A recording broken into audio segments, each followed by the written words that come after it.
오늘 우리가 함께 증거받고 은혜 나눌 하나님 말씀 제목은 예수님에 대한 세례 요한의 증거입니다. 예수님에 대한 세례 요한의 증거. 우리 성도님들 요한복음 1장 19절부터 34절의 말씀은 특별히 따로 이렇게 말씀을 드리지 않아도 우리 성도님들이 잘 아실 거예요. 세례 요한이 예수님에 대해서 예수님이 어떤 분이신가를 예수님의 길을 예비하기 위해서 그 길을 곧게 닦기 위해서 증거하는 그런 내용의 말씀인데요. 예수님께서 마태복음 16장에 보면은 제자들에게 사람들이 나를 보고 누구라 하더냐 라고 이렇게 물어보시는 그런 내용의 말씀이 있어요. 그때 제자들이 뭐라고 대답합니까? 어떤 이들은 예수님을 세례 요한이라 하고, 또 더러는 엘리야라고 하고, 또 어떤 이들은 예레미야나 선지자 중에 하나라고 이렇게 말했다고 그러죠. 그러니까 우리 주님께서 그러면 너희는 나를 누구라 하느냐 라고 이렇게 물어보셔요. 그때 베드로가 뭐라고 대답합니까? 네? 크게 주는 그리스도시요 살아계신 하나님의 아들이시니이다 라고 이렇게 대답하죠. 예수님께서 뭐라고 말씀하셔요? 그러니까 시오나 바요나 시오나 바요나 요나의 아들 시모나 내게 내가 복이 있도다. 뭐라고요? 복이 있다는 복이 있다. 그러면서 이를 내게 알게 하신 분은 하신 이는 혈육이 아니라 하늘에 계신 내 아버지다 라고 이렇게 말씀하시죠. 우리가 이를 통해서 알 수 있는 것은 우리 주님께서는 자신을 믿고 따르는 자들이 예수님을 바로 알기를 원하십니다. 우리가 예수님을 바로 알고 따를 때 우리 주님께서 기뻐하시고 또 축복하신다는 거죠. 오늘 이 본문 말씀을 증거한 이 본문에서 예수 그리스도를 증거한 세례 요한에 대해서도 마태복음 11장인가요? 마태복음 11장에 보면은 예수님께서 모든 선지자보다 세례 요한이 더 크다라고 해요. 이때까지 난 여인들에게서 난 자들 중에서 세례 요한보다 큰 이가 일어난 적이 없다라고 그렇게 하죠. 세례 요한이 가장 지금까지 난 모든 사람들 가운데 세례 요한이 가장 크다라고 그러죠. 왜 그러신 거예요? 바로 오늘 본문에서 증거하는 것처럼 예수님에 대해서 바로 알고 바로 믿고 증거했기 때문인 거예요. 우리 주님께서는 우리 주님을 바로 알기를 원하신다. 왜냐하면은 우리가 바로 알아야만이 예수님을 바로 믿을 수가 있는 거예요. 바로 믿을 수 있고 바로 섬길 수가 있는 거죠. 우리가 예수님을 바로 알지 못하면은 오늘날 어떤 이들처럼 예수님은 그저 우리가 원하는 것을 이루어 주시는 분 정도로 알고 그렇게 믿을 수밖에 없는 거예요. 그런 우를 범할 수밖에 없다는 거예요. 오늘 이 본문에 보면은 세례 요한이 예수님에 대해서 증거하는데요. 바로 예수님 첫 번째가 예수님은 자신이 그 예수님의 신발끈을 풀기도 감당치 못할 그런 위대하신 분이라는 거예요. 지극히 뛰어나신 영광스러운 분이시라는 거죠. 여러분들 그 당시에 그 신발끈을 풀어주고 또 매주고 그런 사람은 종이었어요. 종들이 하는 일이거든요. 이 말은 곧 세례 요한 자신은 예수님의 그 신발끈을 풀기도 감당치 못한다는 건 예수님의 종될 자격도 없는 자라는 거예요. 그만큼 예수님은 자신과 비교할 수 없는 지극히 높고 뛰어나신 영광스러운 그런 분이시라는 거죠. 세례 요한은 우리 성도님들이 잘 아는 것처럼 마태복음 3장에 보면 아마 나올 거예요. 그 3장 5절에 보면은 온 그 예루살렘과 유대와 그 요단강 사방에서 그 세례 요한에게 나와서 세례 요한의 앞에 자기들의 죄를 자복하고 그 세례를 받았다라고 그래요. 세례 요한을 따르는 사람들이 얼마나 많았는지 몰라요. 그 당시에 세례 요한은 가장 존경받는 그런 하나님의 종이었고 가장 따르는 사람이 많은 그런 하나님의 사람이었어요. 심지어는 헤롯 왕조차도 그 마가복음에 보면은요, 헤롯 왕조차도 그 세례 요한을 어쩌지를 못해요. 세례 요한이 하나님의 사람임을 알기 때문에, 거룩하고 의로운 자인 줄 알기 때문에 오히려 보호하려고 하고, 또 세례 요한이 막 듣기 싫은 말로 책망을 하고 그러잖아요. 그런 때도 듣기 싫지만 그래도 달갑게 그 말씀들을 들었다라고 해요. 세례 요한이 전하는 그 선포하는 복음들이 권세가 있었던 거예요. 그 많은 사람들이 따르고 왕도 어쩔 수 없는 그런 권세를 가지고 있고 신적 권세를 가지고 있는 거죠. 권능을 가지고 있고. 그런 세례 요한이 그 예수님 앞에는 자기는 종될 자격도 없다. 예수님의 그 신발끈을 풀어드리고 맬 수 있는 그런 자격조차도 없는 자라고 스스로가 고백을 하는 거예요. 왜 그렇게 고백하는 거예요? 세례 요한은 예수님을 바로 알았기 때문이에요. 예수님이 어떤 분이신지, 바로 예수님이 오실 그리스도이고 구약 성경에 예언된 메시아, 하나님의 아들이심을 알았기 때문에 그 예수님 앞에 자기는 낮아질 수밖에 없었던 거죠. 세례 요한을 그 당시에 많은 사람들이, 오늘 본문에도 증거되고 있죠. 20절에 보면은 사람들이 이 세례 요한을 가리켜서 그리스도인 줄로 생각을 하는 거예요. 너무나 권세가 있으니까, 권능이 있는 거예요. 왕조차도 함부로 할 수 없는 그런 권세를 가지고 있는 거죠. 그게 그리스도라고 생각할 정도로 그런 위대한 하나님의 종인데, 그런 그가 예수님 앞에 자기는 종될 자격도 없다라고 이렇게 하는 거죠. 그게 우리 주님을 바로 하는 자들, 우리 주님을 인격적으로 만난 자들의 그 마땅한 어떤 태도인 줄 믿습니다. 늘 예로 말씀드리지만 그 요한계시록 1장 17절인가요? 거기에 보면은 그 일생을 예수님을 위해서 살았던 그 주의 종 요한사도죠. 요한사도가 그 반모섬에 거의 100세가 돼가지고 백발이 성성한 그런 그 노구로 이제 반모섬에 유배를 당합니다. 그 복음 전하는 일을 하다가 그 유배를 당하는 거거든요. 죽일 수가 없어서, 죽이려고 해도 죽지를 않으니까 그래서 반모섬에 유배를 했다는 거예요. 그 돌섬에 아무도 없는 무인도에. 근데 그곳에서 성령의 감동으로 그 예수 그리스도의 형상을 발견했을 때 그 요한 사도가 한 것은 뭐예요? 죽은 자 같이 엎드려졌더라고 지금 말하고 있어요. 여러분 한번 생각을 해보세요. 요한 사도는 그 젊어서 어린 나이에 예수님을 믿고 예수님을 영접하고 예수님의 제자가 돼서 예수님을 위해서 100세가 다 되도록 예수님을 위해서만 살았어요.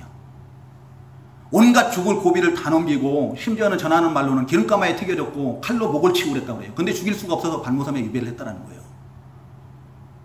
그런 요한 사도가 예수님의 형상을 발견했을 때 우리 같으면 그럴 것 같아요. 내가 이제까지 이렇게 예수님을 섬겼습니다.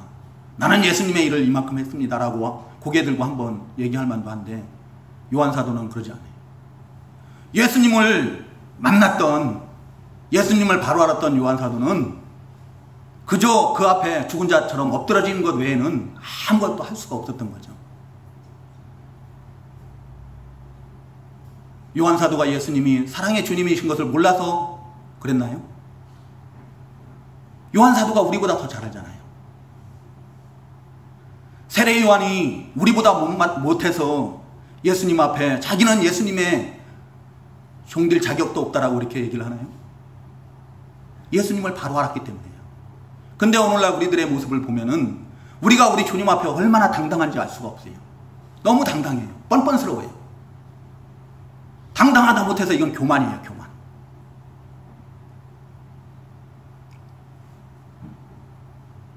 왜 그래요? 우리가 아직 우리 주님을 사도 요한처럼 모르기 때문에 그래요. 세례 요한처럼 우리 주님을 바로 알지 못하기 때문에 우리 주님 앞에 너무나 뻔뻔스럽고 우리 주님의 말씀들을 너무나 가볍게 여기고 불순종하고 그런 삶을 살고 있는 거 아닌가. 저는 그래서 이제 앞으로 이렇게 기도하기로 했어요.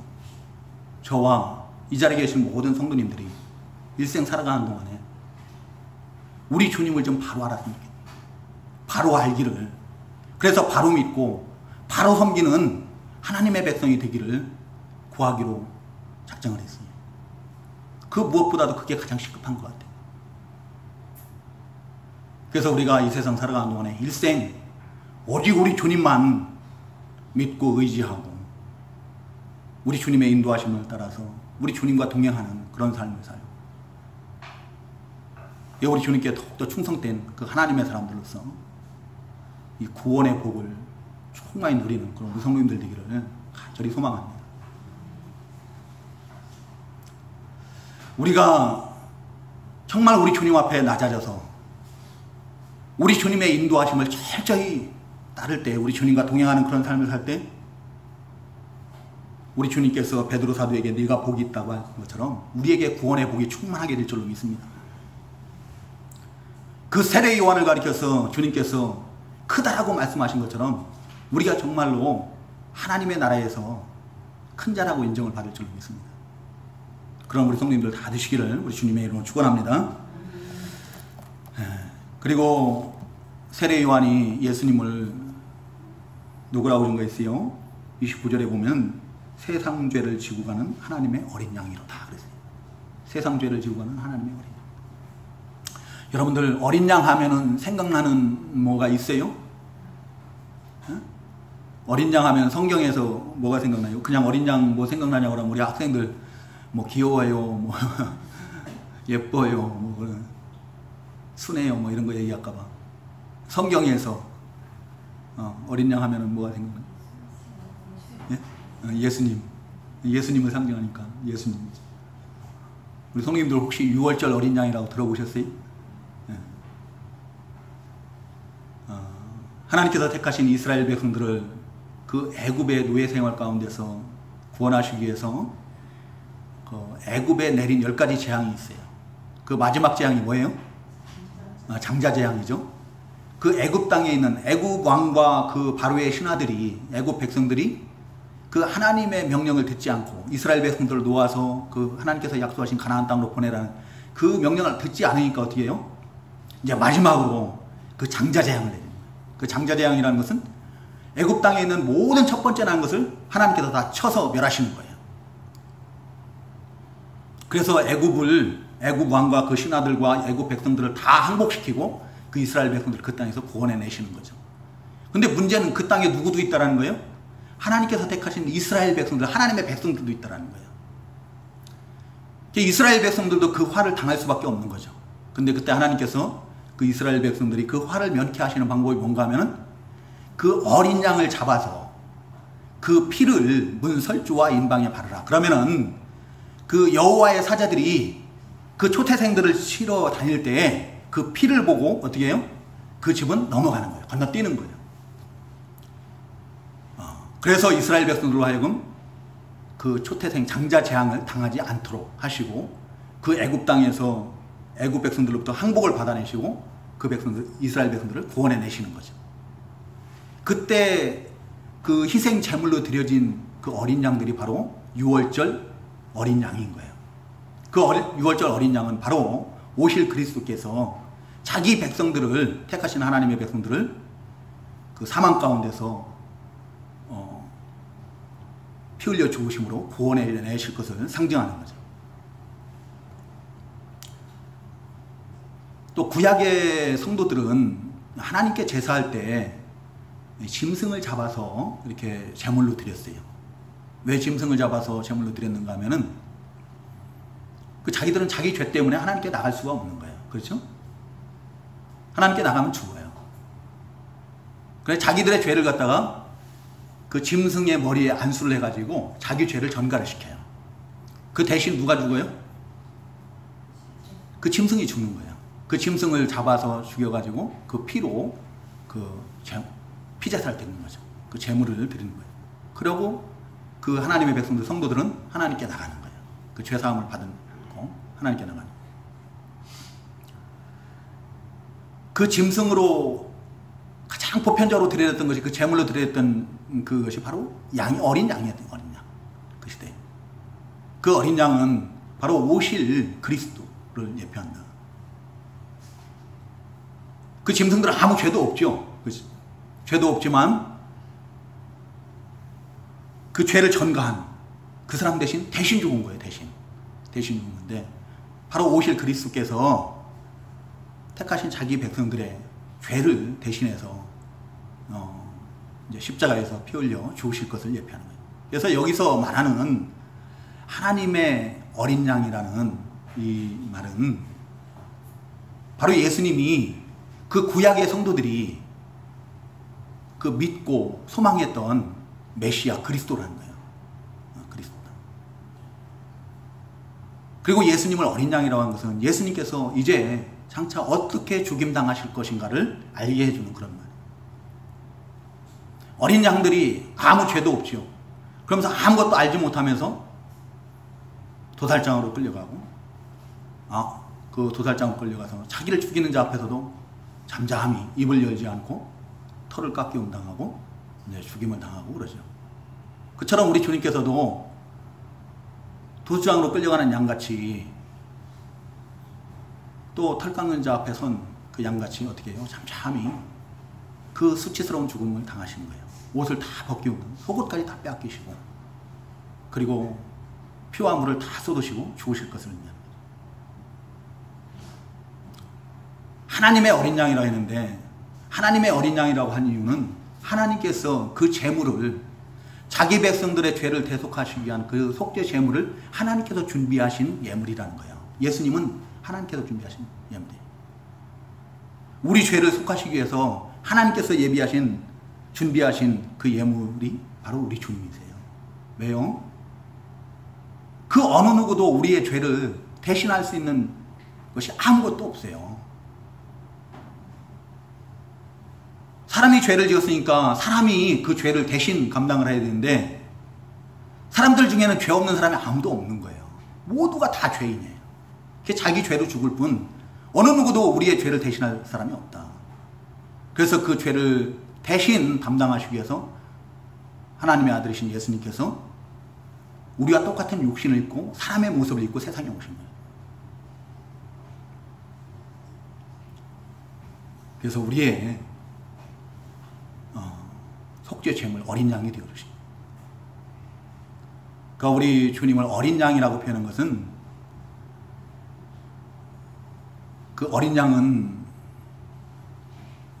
순전하고 아무 죄도 없는 것을 의미하는 거거든요.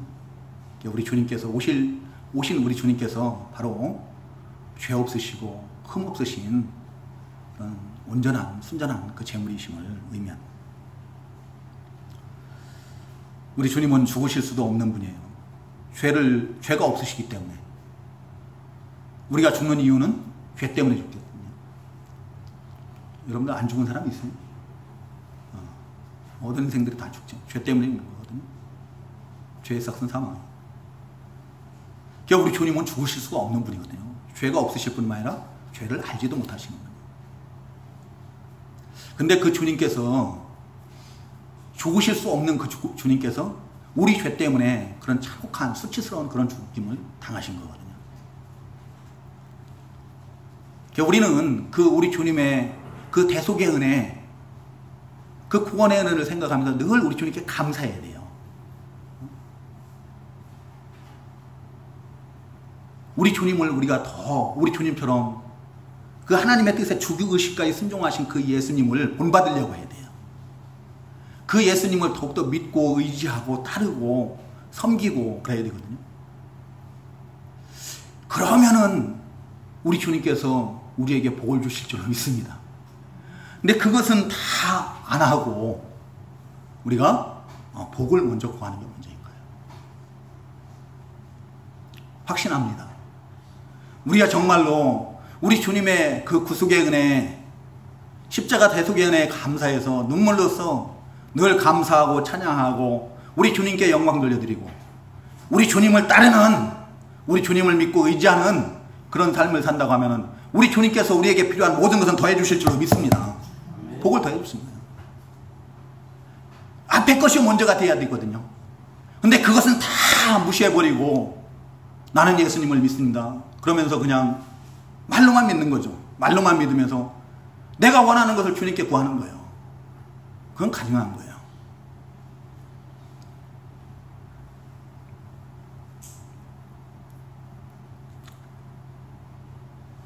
세 번째는 그 30절에 보면은 그 세례 요한이 나보다 앞서고 먼저 계신 분이라고 이렇게 증거를 하는 것을 볼 수 있습니다. 여러분들, 우리 성도님들, 예수님이 세례 요한보다 이 세상에 오신 것은 6개월이 늦지요. 누가복음 1장 26절인가요? 거기에 보면 아마 그렇게 나와 있을 거예요. 6개월 늦게 이 세상에 육신을 입고 오십니다. 태어나십니다. 사역도 세례 요한보다 늦게 시작을 하세요. 세례 요한이 먼저 시작을 하고, 세례 요한에게 세례도 받지 않으십니까?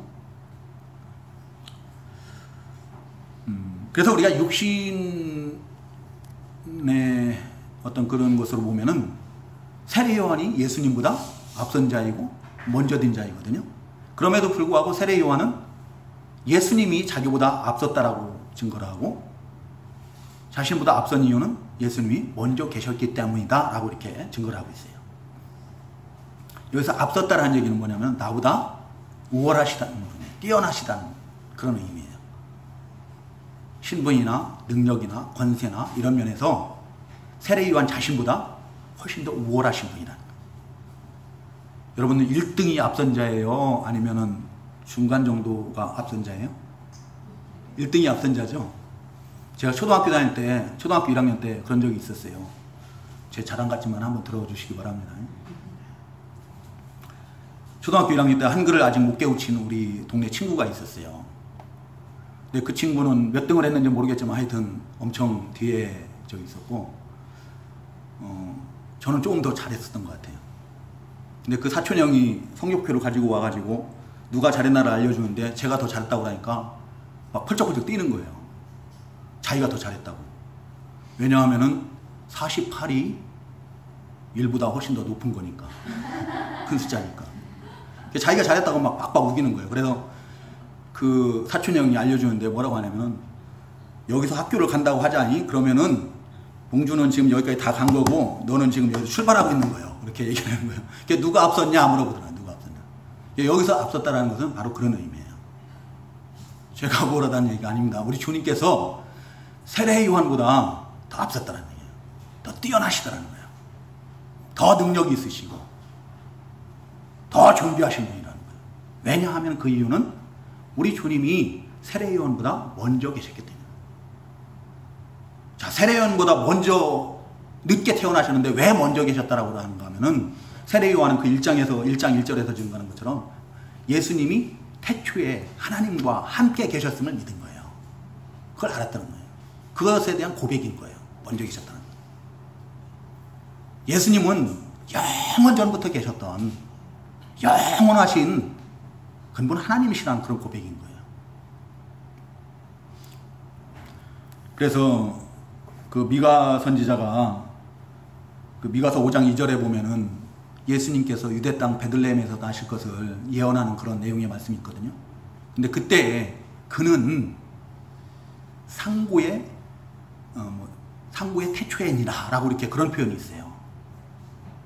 예수님은 영원하신 거예요. 그의 근본은, 예수님의 근본은 상고의 태초에니라 라고 이렇게 미가 선지자가 증거하는 것을 말씀하죠. 예수님은 영원하신 분이에요. 예수님은 요한계시록 1장의 표현대로 하면은 이제도 계시고 전에도 계셨고 장차 오실 전능자이신 거예요. 믿으시기 바랍니다.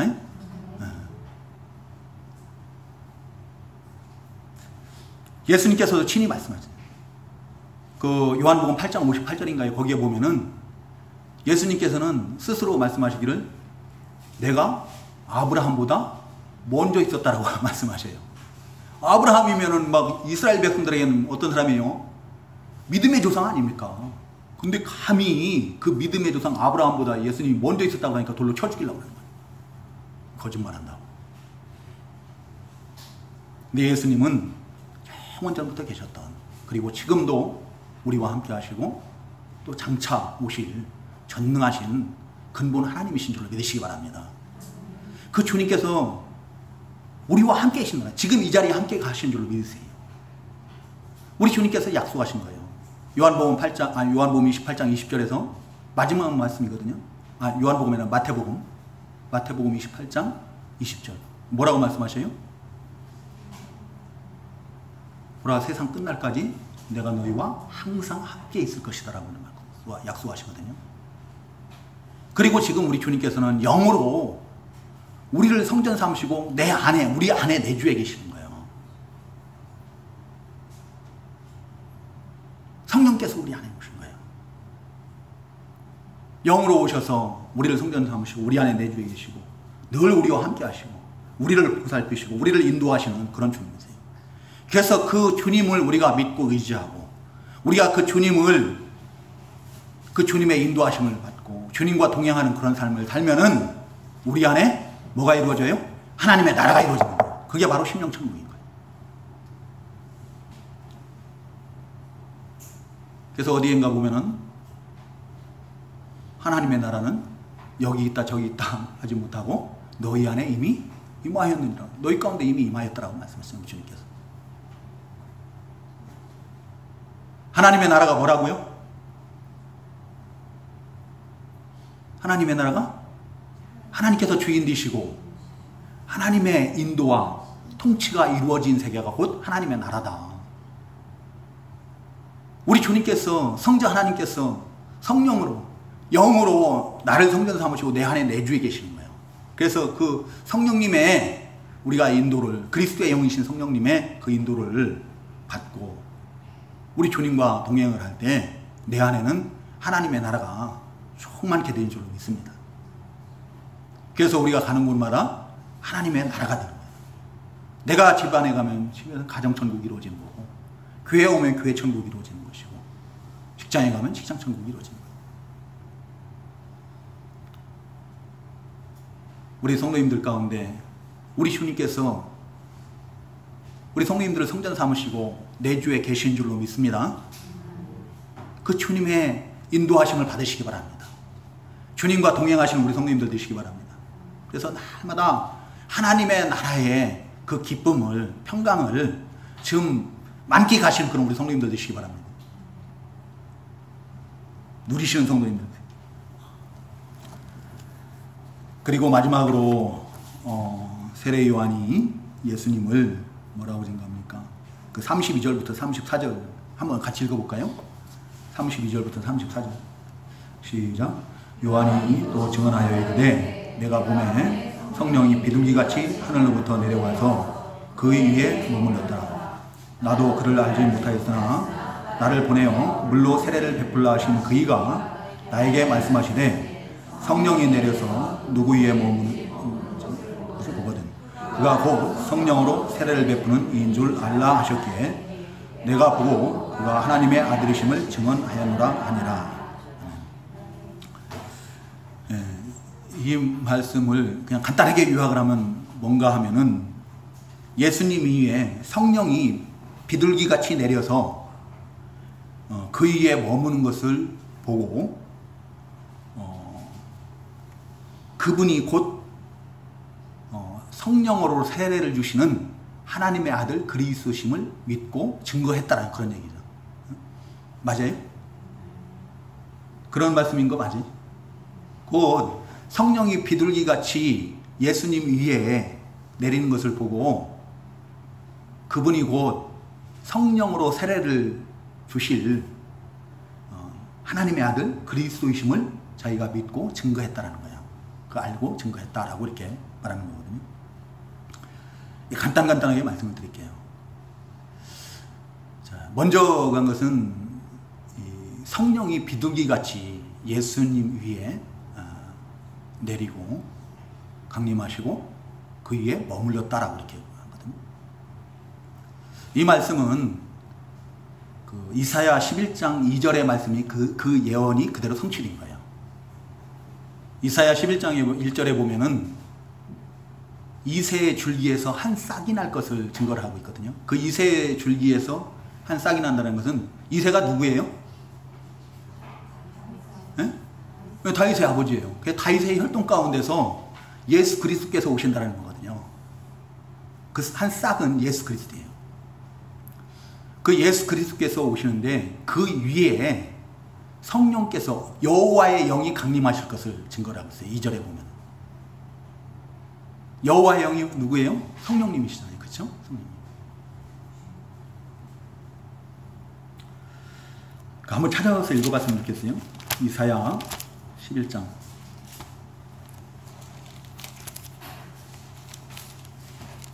그 예언 그대로 읽어줘. 제가 읽어드릴게요. 이새의 줄기에서 한 싹이 나며 그 뿌리에서 한 가지가 나서 결실할 것이요 그 위에 여호와의 영 곧 지혜와 총명의 영이요 모략과 재능의 영이요 지식과 여호와를 경외하는 영이 강림하시리니. 성령께서 강림하시면은 이제 예수님께서 사역을 하시는 거예요. 어떤 사역을 하세요? 그 뒤에 그가 여호와를 경외함으로 즐거움을 삼을 것이며부터 쭉 이렇게 나온 거예요. 그런 사역을 예수님께서 하신다는 얘기예요. 성령이 비둘기같이 내렸다 했는데 이 비둘기는 온순하고 순결하고 이런 것을 상징하는 거거든요. 그래서 성령님께서 이제 예수 그리스도께 강림하심으로 말미암아서 예수 그리스도께서 어떠한 사역을 하실 것인가, 그 성령의 능력을 힘입어서 그 지혜를 힘입어서 어떻게 해요? 온순한 온유한 마음으로 사역을 감당하시고 또 순결하게 거룩한 그런 사역을 하실 것입니다. 그리고 비둘기는 그 구약시대에 하나님께 제물로 드려진 짐승 가운데 하나예요. 여러 가지가 아닙니다. 소나 양이나 염소나 뭐 이런 많지 않아요. 제물로 드렸던 것이. 그 중에 대표적인 그 새 중에는 가장 대표적인 것이 뭐냐면 비둘기예요. 비둘기.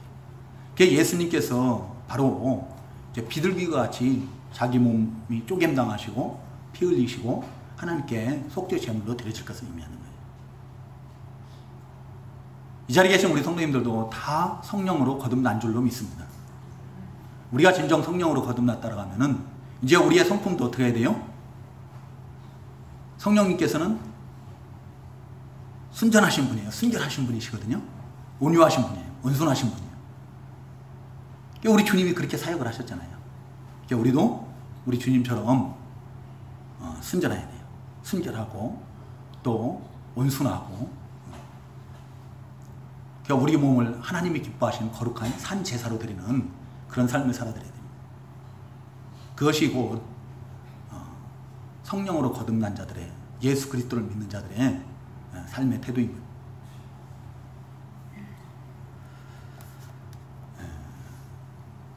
여러분, 이 구약 성경에서는 성령을 기름으로 이렇게 표현해요. 기름. 그래서 이 하나님의 종들에게, 왕이나 제사장이나 선지자나 이러한 하나님의 종들에게 어떻게 해요? 기름을 부으셔서 사용을 하세요. 기름을 부으셨다는 것은 성령을 부어주셨다는 거예요. 성령의 권능, 그 성령의 지혜, 성령의 그 총명, 여호와를 경외함, 이런 것을 갖다가 부어주시는 거예요. 그 사역을 감당할 수 있는 능력을, 권능을, 권세를 주셨다는 거예요.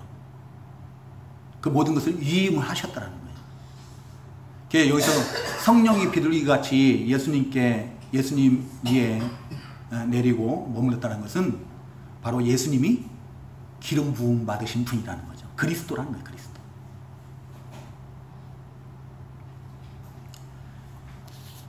그리고 예수님을 자기는 물로 세례를 주지만 예수님은 성령으로 세례를 베푸실 것이다라고 이렇게 증거를 하죠. 성령으로 세례를 베푸신다는 것은 바로 예수님께서 보내신 성령으로 우리를 거듭나게 하셔서 우리를 깨끗게 하신다는 거예요. 여러분, 세례가 무슨 뜻이에요? 세례라는 말 뜻이 뭐예요? 씻어서 정결케 한다는 뜻이에요. 씻어서 정결케 한다. 근데 우리 성도님들 물로 세례를 주잖아요, 교회에서. 근데 물로써 우리를 깨끗게 할 수는 없어요.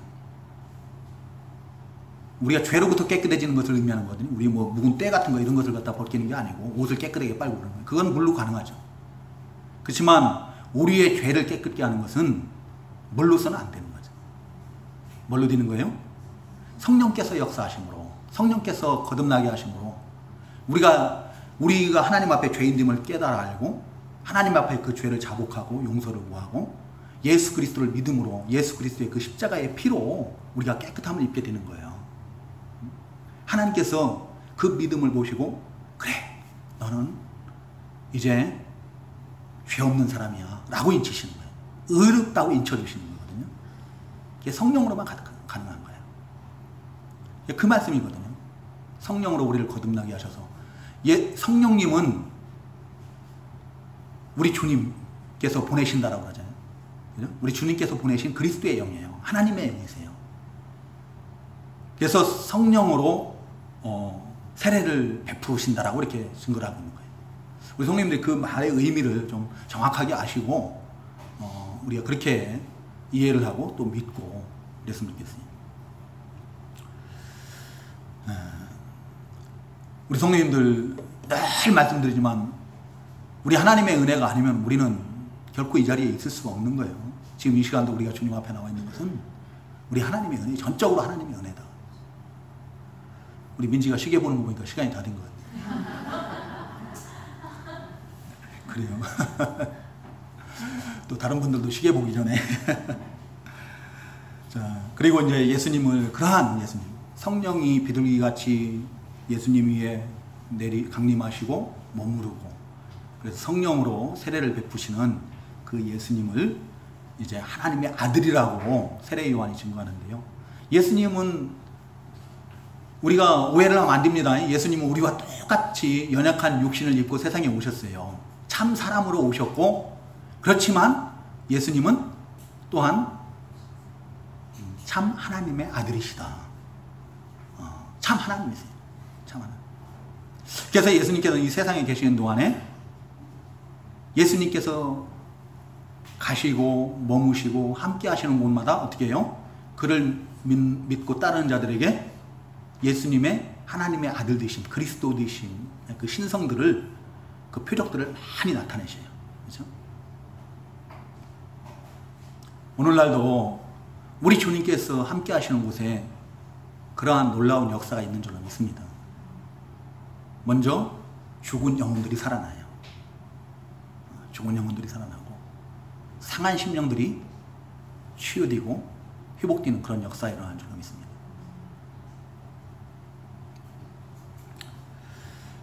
그리고 하나님의 나라의 그 기쁨, 평강 이런 것이 우리 가운데 임하는 거예요. 하나님의 나라가 있는 거죠. 우리에게 그러한 것들이 충만하다고 하면은 우리 가운데 어떠한 일들이 또 일어날까요? 우리가 우리의 능력으로서는 해결하지 못하는 그런 문제들이 우리 주님의 역사하심과 능력으로 일어나게 될 줄로 믿습니다. 그런 역사가 이 자리에 계신 우리 성도님들 가운데, 또 우리 교회 가운데, 또 가정 가운데 일어나기를 우리 주님의 이름으로 축원합니다. 우리 다 같이 기도하겠습니다.